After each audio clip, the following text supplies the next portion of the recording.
ঘুম থেকে উঠে প্রথমেই চলে গেলাম বাজারে, আর আজকে বাজার থেকে নিলাম কিছুটা ফল, তারপর খানিকটা সবজি আর চিকেন, কারণ বাড়ি গিয়ে আজকে আমি বানাবো চিকেন স্টু।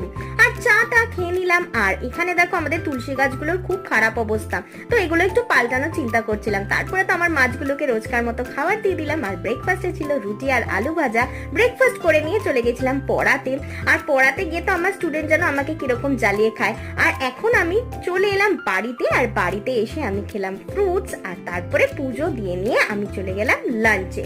আর লাঞ্চে ছিল ভেজ ডাল, যেটা শীতকালের বিশেষত্ব, উইথ লেবু চিপড়ে আলু ভাজা দিয়ে, মানে জাস্ট অসাধারণ। সাথে ছিল ট্যাংরা মাছের চচ্চড়ি। তোমরা কে কে খাও ট্যাংরা মাছের চচ্চড়ি? আমার তো বেশ ভালো লাগে, বিশেষত শীতকালে।